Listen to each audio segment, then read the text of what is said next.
nearly 500 years ago in the city of Peking.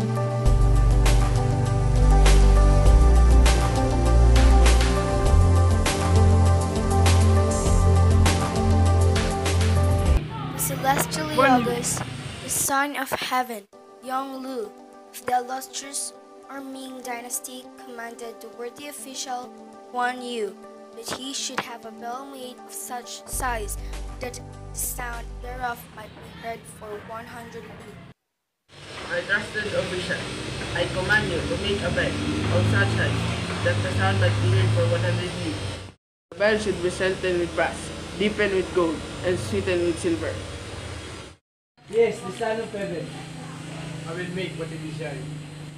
Therefore, the trusted worthy men. Mandarin Guan Yu assembled the master molders and renowned the bellsmiths of the empire. I command you to assemble the master molders and renew the bellsmiths of empire, and all men of great repute and cunning in foundry work. Do this command for the Son of Heaven. Yes, sir! So they measured the materials for the alloy and treated them skillfully. They prepared the molds, fires, instruments, and the most smelting parts using metal. Let's go!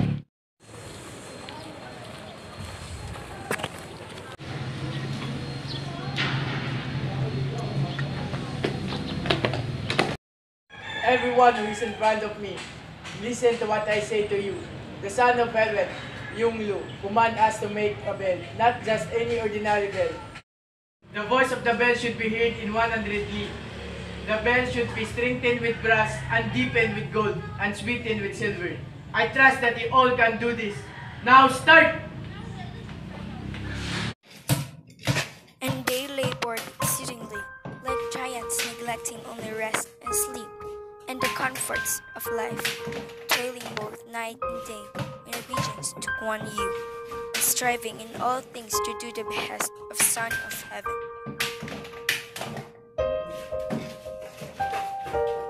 Ah, we failed again. But when the metal had been cast, Tell the official Guan Yu that the metals won't mix. Sir Guan Yu, We have failed to make the bell, for the metals have rebelled against each other. The gold has formed alliance with the brass, the silver would not mingle against the molten iron. do all what you can do. You must do it again for the second time.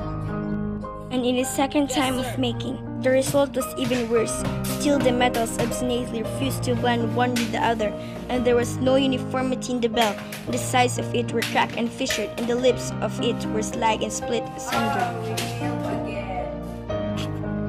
And when the Son of Heaven heard these things, he was angrier than before.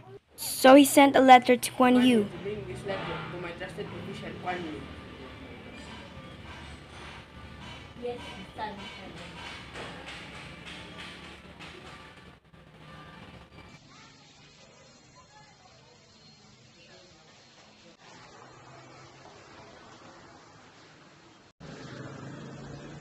This is given to you, Guan Yu, from the Son of Heaven, Young Lu. Guan Yu had a daughter of dazzling loveliness, whose name Kangai was ever in the mouths of others, and whose heart was even more beautiful than her face. Oh, I think it's pretty now. But it would be much prettier when my father will be here now. I miss him so much. Father? Kangai loved her father with such love that she had refused 100 worthy suitors rather than make his home desolate by her absence. How have you been? I'm fine, Father. I'll go rest.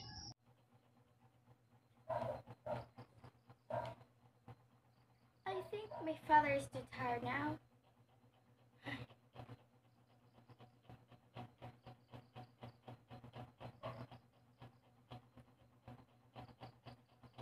A letter? What's that? And when she had seen the awful yellow missive, sealed with the dragon seal, A letter? made with golden silk, with a dragon seal. This is not just an ordinary letter. For the mighty Yonglu, the Son of Heaven.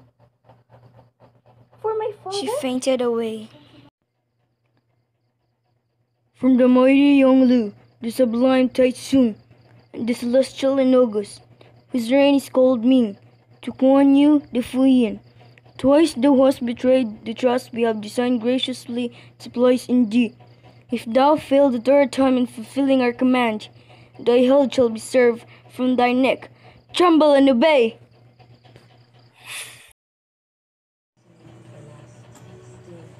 I have to help my father. But what should I do?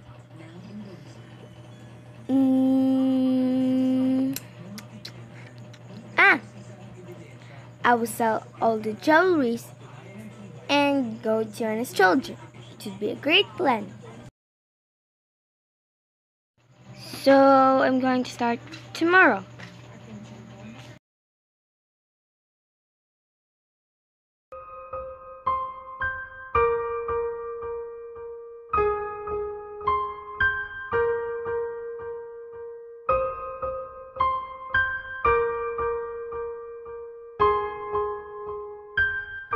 And when her senses and her strength returned to her, she could not rest or sleep for thinking of her parents' danger.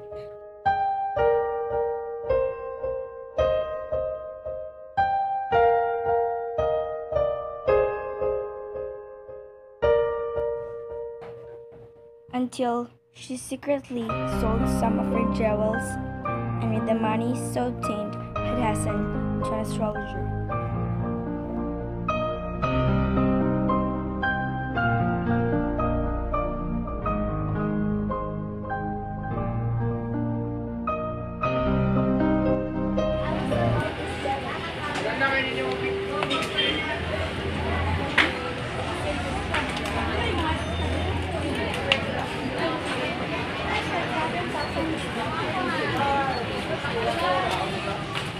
After Kongai sell all his jewelries, she now went to the astrologer. Stay here. I will stay here with young lady.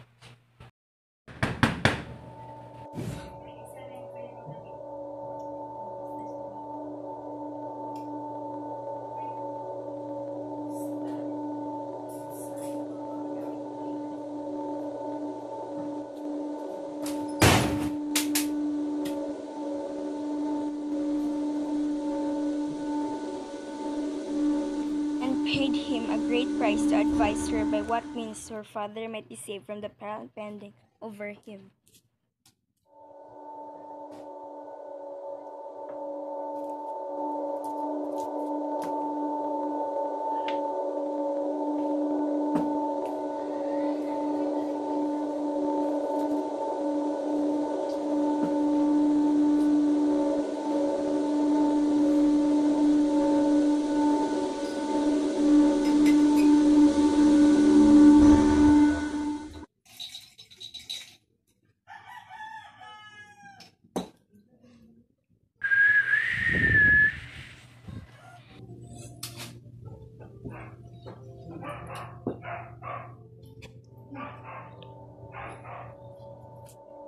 Good morning, sir.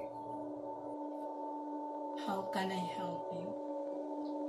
Please help me observe the heavens and tell me how to make a great bell. Sure.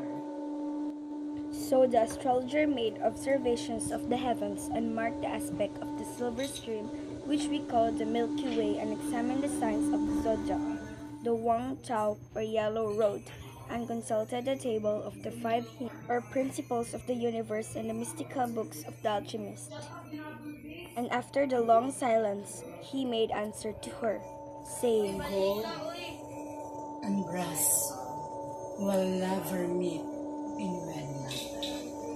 Silver and iron never will embrace until the flesh of a maiden be melted in the crucible, until the blood of a virgin be mixed with the metals in their fusion.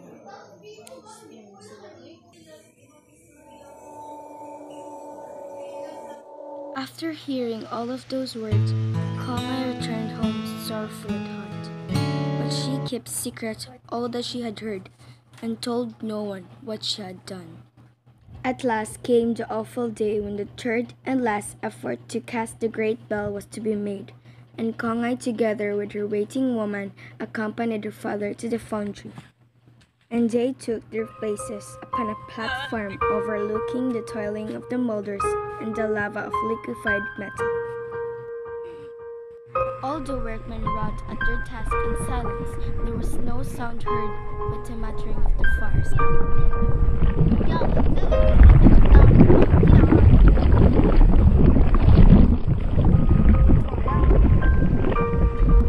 But ere ever he lifted his finger, a cry caused him to turn his head, and all heard the voice of Kongai, sounding sharply sweet as a bird's song above the great thunder of fires.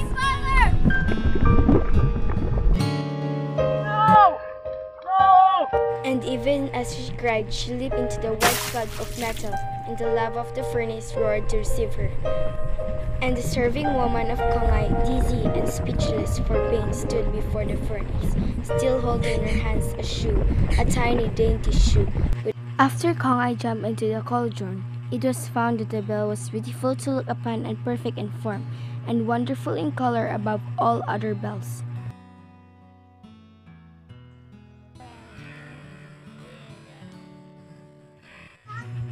And between each mighty stroke, there's a long, low moaning heard. Hiai!